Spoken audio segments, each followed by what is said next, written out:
Oke, kembali lagi bersama dari saya Petrus Tambu Bolon di Kopdar Kopi dari Anak Petani. Sebenarnya saya nggak pengen siaran hari ini, tapi karena saya pengen bertemu dan cerita-cerita sama teman saya yang saat ini sudah menjadi orang kaya dan akan menikah di bulan 1 tanggal 2 2021.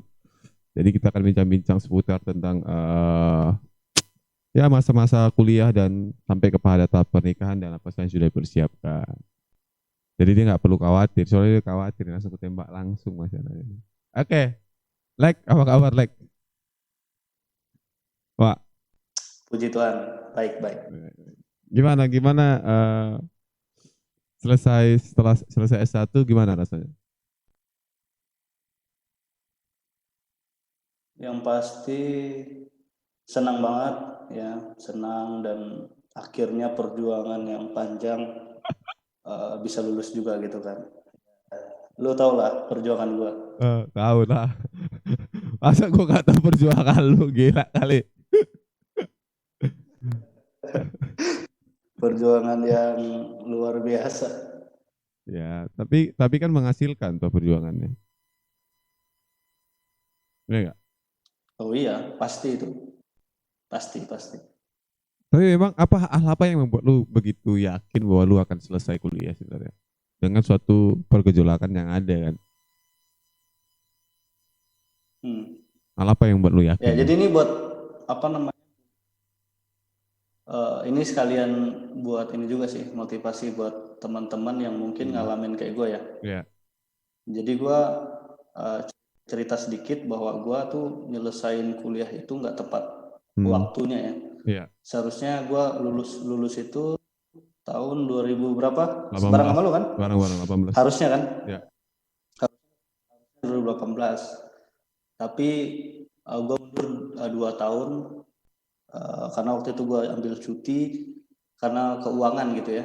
Hmm. Nah, keuangan sempat down juga, Nah, sempat down nah. karena gue dari pagi cuti kerja, hampir waktu itu nggak mau lanjutin lagi. Nah, yang bikin gue lanjut itu gengsi. Oke, siap. Gue gengsi karena pacar gue udah lulus duluan. Nah, betul Gengsi betul. dong, ya kan. Pacar gue udah kerja juga, udah ngajar waktu itu. Dan Nah, gue waktu itu masih kerja sebagai apa? Kerja sebagai kuli pabrik. penjaga gudang lah Oh, gitu di kirain salah kirain satu kuli pabrik kan? pabrik ya. Ah, oke. Nah, gue mikir kan, Ah, masa pacar gue uh, SPD, masa gue kagak ya kan? Masa gue nggak punya gelar? Nah, gue malu di situ bro, gengsi. gengsi, mantap mantap. Nah, itulah yang memotivasi gue Hmm. untuk mau melanjutkan. Akhirnya gue ambil keputusan waktu itu gue kerja sambil kuliah malam. Ya, ya, gue tahu itu. Ya. Nah, alhasil gue sakit-sakitan bro. Hmm. Gue sakit-sakitan, jadi gue pulang kuliah itu jam 10 malam. Hmm. Gue kan pulang kerja jam 5, Ya. perjalanan sampai di kampus itu jam 6 lewat, ya, jam 7 masuk, Hmm. pulang jam 10, dan itu gue sakit-sakit. Akhirnya gue ambil keputusan, kayaknya gue nggak sanggup nih kerja sambil kuliah. Hmm. Nah, waktu itu berhenti, ya, kuliah malam berhenti coy. Oh, lu sempat berhenti Dan berarti? akhirnya gue ambil keputusan sempat berhenti. Berhenti ya. Karena waktu itu ada beberapa mata kuliah Ya, yang akhirnya nggak selesai karena gue sakit. ya, ya, paham, paham, paham, paham. Nah, alasannya sakit. Nah, habis itu akhirnya gue ambil keputusan, udahlah gue harus keluar nih, gue nggak boleh kerja lagi. Hmm. Tapi itu konyol terus. Hmm. Konyolnya apa? Karena gue nggak kerja lagi kan, otomatis nggak punya uang. Tapi gue mau lanjut kuliah gitu. Nah, akhirnya gue memilih lanjut kuliah pagi. Hmm. Fokus kuliah aja, karena malam nggak fokus gue. Nah, akhirnya singkat cerita, gue ambil di pagi. Satu kelas barang ada kelas nih. Itu rasanya malu banget bro. Malu banget coy, serius malu banget. Tapi kan lu Satu punya kelas teman sama ada kan, kelas ETS kan? yang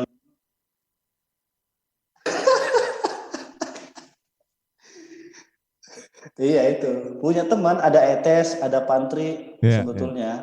Ada Fidel Nah, juga cuma gak sih? kan gua geng iya ada Fidel juga, Ya.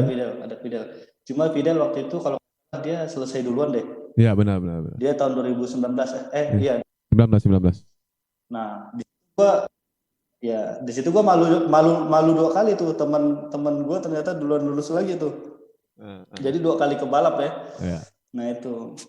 Nah tapi akhirnya gua nggak mau nyerah di situ. Dan yang ajaibnya waktu tahun 2019 tiba-tiba gua ketemu Pak Tony. Oke. Pak Tony waktu itu ketemu sama gua di teras seminari.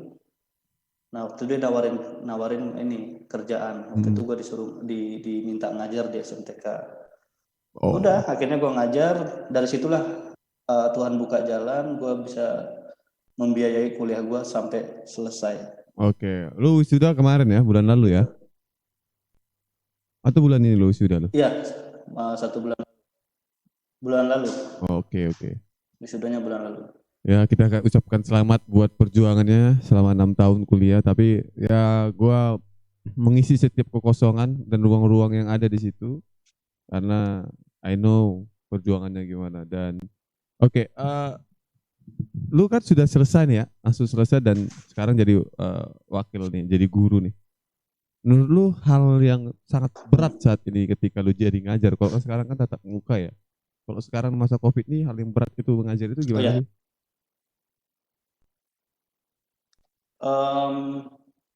Tentu kita nggak punya pilihan yang terbaik ya di masa ini ya kan. Karena semua pilihan jadinya semuanya buruk. Yeah. Kalau kita memilih untuk pertemuan langsung itu ada dampaknya, yaitu sakit.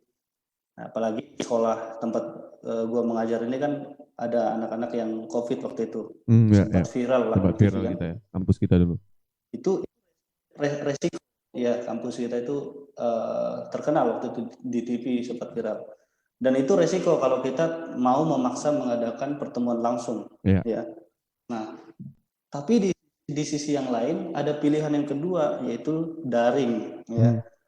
Nah, daring ini memang ada kelemahannya. Kelemahannya apa? Karena mengajar itu kan tidak sekedar memberikan materi sebetulnya kalau menurut gue ya. Yeah. Mengajar itu sebetulnya kita juga anak-anak atau peserta didik itu membutuhkan bisa dibilang sentuhan psikologi ya, atau kita bisa menularkan spirit secara langsung gitu. Yeah. Nah itu yang nggak didapat. Yeah. Banyak juga keluhan-keluhan sebetulnya dari peserta didik bahwa mereka nggak bisa fokus sekolah online. Ya itulah resiko yang mau nggak mau, dan kita nggak ada pilihan gitu, mau nggak mau harus kita jalani. Berarti sistemnya memaksa ya. Ya ada pepatah mengatakan dipaksa maka akan bisa gitu ya. Iya. Tapi memang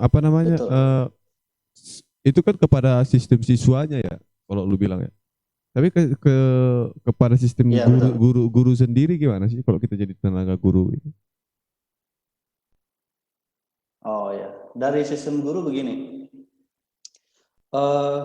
otomatis guru menyesuaikan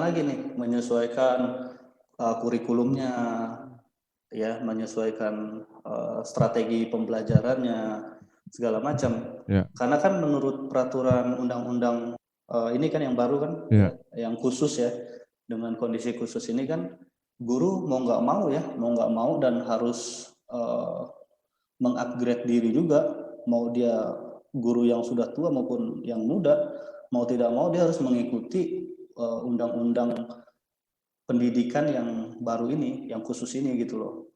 Dan pembelajaran itu nggak bisa disamakan dengan pembelajaran normal, ya. Yeah. Ada kurikulum yang terpaksa tidak bisa tuntas, bro. Ya, sedangkan guru itu pasti pengen semua materi itu tuntas, kurikulumnya selesai dengan tepat waktu kan. Ya, betul. Nah, tapi dalam kondisi begini nggak bisa, ya. Dan di situ dibutuhkan juga kedewasaan guru, dan juga dibutuhkan juga pengertian seorang guru lah gitu kepada murid-murid. Nggak boleh juga memberikan pembelajaran sampai full jamnya gitu loh. Iya, iya. Misalkan gua gitu ya, gua ngajar 2 jam pelajaran. Ya gua nggak bisa 2 jam pelajaran itu gua maksimalkan, nggak bisa dalam kondisi seperti ini. Dan tentu itu banyak pertimbangan kuota, ya, pertimbangan kesehatan. Karena boring bro, ya boring juga anak-anak itu. Misalkan taruhlah ya, dari jam 7 kalau normal kan sampai jam 4 ya siswa belajar ya. Itu coba bayangin dari jam 7 sampai jam 4 dia melihat laptop. Iya, apa betul. nggak puyeng tuh, apa nggak kelayangan tuh mata. Iya, sepakat gue. Nah gitu. Kalau guru kan enak ganti-ganti. Tapi kalau murid kan semua guru misalkan melakukan pertemuan daring, terus mau memaksakan full time gitu, kan nggak bisa. Nah, ini juga apa namanya yang gue alamin. Kan contoh nih ya, gue kan kuliah itu setiap hari Sabtu ya. Setiap hari Sabtu kuliah, tapi merasa gue capek banget kuliah itu. Dari jam 7 pagi sampai dengan jam 9 lagi sampai jam 12, jam 12 lagi sampai jam 2, jam 2 lagi sampai jam 4, jam 4 lagi sampai jam 6, jam 6 sampai jam 7. Jam 6 sampai jam 8. Lu bayangin tuh, full satu hari 7 ke 7. Jadi memang apa namanya? Gue terkadang malas masuk kuliah. Kayak hari ini gue gak masuk 2 mata kuliah nih, gue malas banget, gila. Gue tidur aja. Tapi apa namanya? Yang pengen gue sampaikan ini gini juga, dari kita juga harus memiliki gini loh, gue kan juga sarjana pendidikan ya, sama-sama pendidikan kita. Melihat ini, gue merasa bahwa kok kita ini hanya menjalankan tugas ya gitu loh, tanpa memperhatikan nilai-nilai yang pengen kita bangun kan. Kita paksa loh mereka. Murid itu kita paksa gitu, bukan karena gue sekarang kuliah ya, tapi karena gue ngalamin dan pemaksaan itu berat banget. Dan ada tugas, gimana lu ngerjain tugas gitu loh. Padahal lu ngerjain tugas dan secara Zoom, lu mau nanya siapa, gila gak lu? Kalau kita kan tatap muka kan tuh ya. Oh ada PR nih, yuk kerja kelompok, bisa kan? Lalu di masa COVID begini lu kerja kelompok mana bisa, lu sendiri ya. Walaupun dibilang melalui WA dan segala macam, ada alternatif lain gitu loh. Ada alternatif lain mungkin WA dan segala macam. Tuh ya nggak maksimal juga kali. Maksud gue di situ. Tapi memang butuh ada rasa kemanusiaan sih menurut gue sih. Gue ini gue merasa itu kemanusiaan gue diinjak-injak. Iya, betul. Setuju. Makanya gue bilang tadi di awal, butuh kedewasaan guru, dan guru harus memahami ya. Mana ada sih orang yang mau kondisi seperti ini? Iya, betul. Ya kan? Guru harus, dan makanya gue bilang juga tadi, guru benar-benar harus merancang strategi yang khusus. Ya, makanya gue kalau ngasih tugas nih misalkan sama siswa ya, ngasih tugas sama siswa, gue ngasih tugasnya tuh yang jangka panjang bro. Oke. Ya, tugasnya jangka panjang, nggak bisa jangka pendek. Maksudnya besok dikumpul, nah nggak bisa. Dia harus tugas yang jangka panjang pengumpulan. Kalau bisa itu proyek gitu loh. Misalkan kayak gue kan ngajar pengetahuan Alkitab, ya kan. Nah, gue suruh mereka bikin video, ya, menceritakan latar belakang misalkan kitab Efesus. Okay. Nah itu pengumpulannya nggak langsung minggu depan, bisa lagi minggu yang akan datang gitu. Dan terserah mereka membuat video itu, mau mereka kirim di YouTube baru kirim linknya ke saya, atau mungkin ada yang nggak bisa ya, ada yang nggak bisa buat seperti itu, bisa langsung WhatsApp, atau mungkin kan siswa itu punya beberapa karakter ya, ada juga orang yang nggak biasa ngomong ya. Nah bisa juga dia hanya audio saja kirim ke saya, dan atau juga bisa mereka mengirim ketikan dalam bentuk ketikan. Nah gitu, kita harus memberikan kebebasan yang seluas-luasnya kepada peserta didik. Nah sekali lagi kita nggak bisa paksakan kondisi ini sama dengan kondisi normal. Ya bersyukur masih ada orang-orang yang sadar kayak lu ya. Banyak kok yang begitu juga, guru-guru yang udah baca undang-undang harusnya menerapkan itu sih. Oke, tapi memang ya lu kan sudah ngajar berapa tahun sih lu ngajar? setahun lebih. Enggak dong, lebih dong. Setahun lah, setahun. 2018 aja Lebih lu. ya? Ya lebih dong. 2019. Enggak dong, enggak dulu, lu enggak ngajar 2019 dong. Lu enggak ngajar 2019, mana 2019 deh. Waktu gua kuliah aja, lu masih udah ngajar lu di situ. Ya enggak sih? Oh iya, itu cuma ngajar ini, ngajar. Kalau dulu masih ngajar ekskul. Oh ya, 2019 enggak mungkin. Karena Hmm. gini, 2019 kan gua masih di Jakarta. 18 bro. Iya, iya, iya. 18 lah, Iya 18. benar-benar. 18. Iya, iya. Udah 18-an ya. Iya. 18. Dan Oh saat iya, betul, betul, betul, 18. dan saat ini juga kan apa namanya? Makanya kan waktu itu, Apa-apa? kita ledek-ledekan kan. Ah, Belum lulus saya udah jadi guru. bangke. Tapi lu yang paling hebat sih dari semua sih. Lu belum lulus aja jadi wakil kepala sekolah, bangke lah.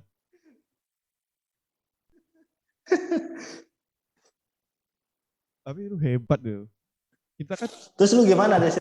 gua sini kuliah sambil gua kerja di studio untuk pilkada. Ini gua di studio nih, Oh, gua di studio. Jadi oh ini studio. ya studio yang gua Oh, pakai untuk kopdar gua juga. Karena studionya cuma Jumat dan Minggu kan, jadi gua bisa pakai kapanpun lah. hmm, Ya kalau soal peluang untuk menjadi orang hebat, oke. semua tempat memiliki peluang sih. Tinggal kita mau apa kagak. Kalau Hmm. niat ya monggo, kalau mau ya berjuang, kalau mau ya tahan lapar. Ya kayak zaman dulu lah, 2014 dulu waktu masuk ke kampus, cuma minum kopi bangke itu di gereja dulu. Gue masih ingat, tau gak lu, gue masih ingat tuh ya, gue masih ingat sama Adok tuh, kami berdua itu ya. Jadi kan kalau di sana kan kita tiap tiap Hmm. malam main gaplek, main apa? Main dam ya, main dam kan. Main dam, main dam. Lu waktu itu kok nggak salah Ah, lu ke Kalbar tuh. Gua sama Adok tinggal tuh. Kalimantan. Lu ke Ya. Kalimantan tuh ke Badau tuh sama si Mus kan. Terus akhirnya gua sama Adok kan Hmm. gak ada duit ya sebulan loh itu gila. Gua sama Adok tuh hanya minum kopi, terus yang minum kopi, terus terus masak Indomie di rice cooker lagi. Aduh, gua bilang ngeri, ngeri gua bilang ini.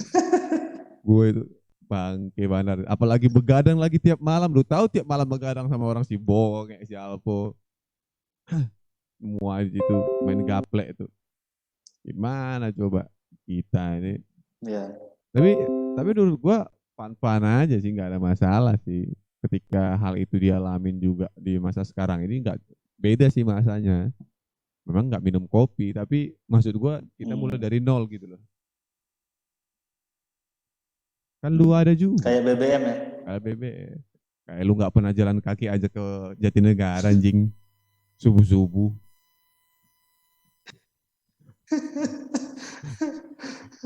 Lu Naik sepeda. naik sepeda, naik sepeda. Lu naik sepeda ETS ya waktu itu ya? Ya. Mana ada. Saya pinjam sepeda Pak Wira waktu itu. Oh ya, sepeda sepeda Pak Wira. Lu yang sosok niat gitu. Waktu itu gue ingat tuh waktu kita selesai, kita kan masih main main apa? Main kartu ya di situ, masih main-main kartu. Terus tiba-tiba Hmm. lu punya inisiatif, yuk kita olahraga pagi. Mana olahraga pagi pagi? Ke Jatinegara kita. Lu bayangin ke Jatinegara olahraga pagi nggak tidur untuk kuliah, bang. Itu gua nggak sanggup, nggak sanggup gua. Tapi kalau ingat masa-masa itu sih Nyampe-nyampe di kampus kering. keringatan, Basah kuyup semua. masa kuyup semua. Gaya-gayaan. Tapi hal apa sih yang menarik buat lu waktu di kuliah yang nggak akan pernah lu lupain gitu loh?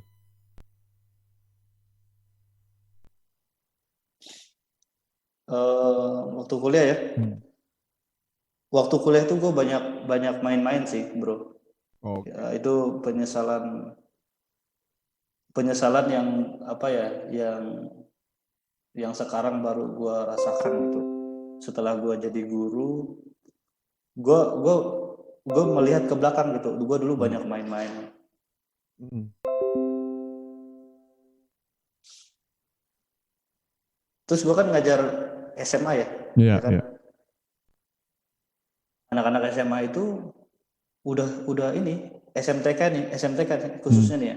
Itu udah kritis semua pertanyaannya ya. Mau nggak mau ya, gue harus memaksa diri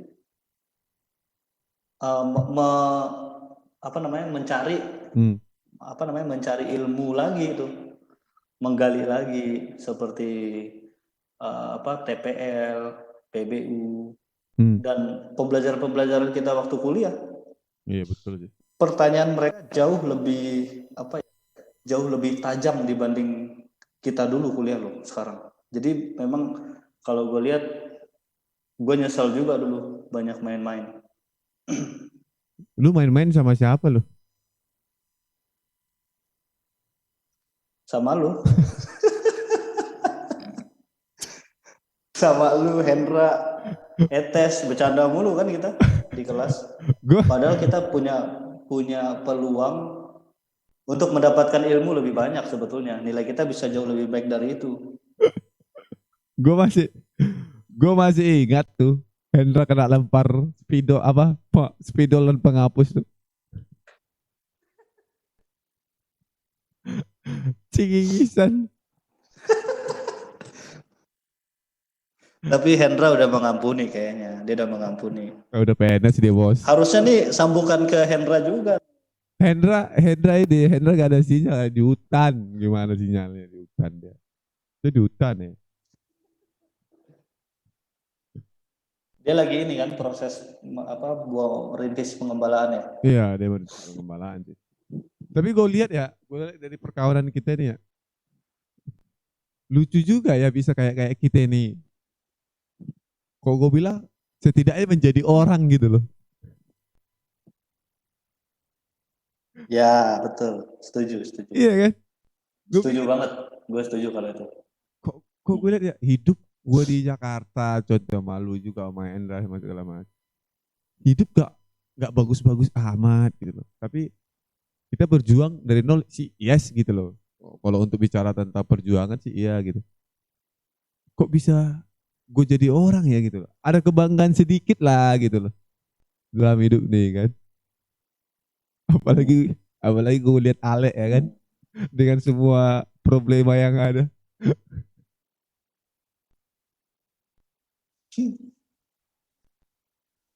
Ya itu, malu banget coy serius.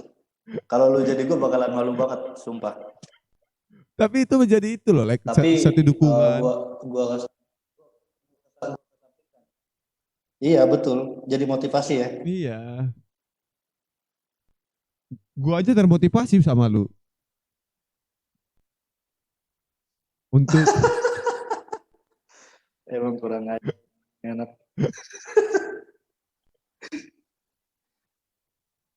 Untuk apa nih? Untuk apa nih? untuk berjuang kuliah gitu loh. Kan gua saat ini S2 tanpa biaya gitu loh. Gak berjuang kuliah. Gua semester pun belum ada gua bayar. Oh iya, gua doain ya terus. Apa nih? Gue juga dikit lagi nih, kan dikit lagi mau nikah nih. Ya, Doain supaya acaranya berjalan dengan lancar, amin. dan doain juga supaya nanti nanti gue punya dana untuk melanjutkan pendidikan. Amin.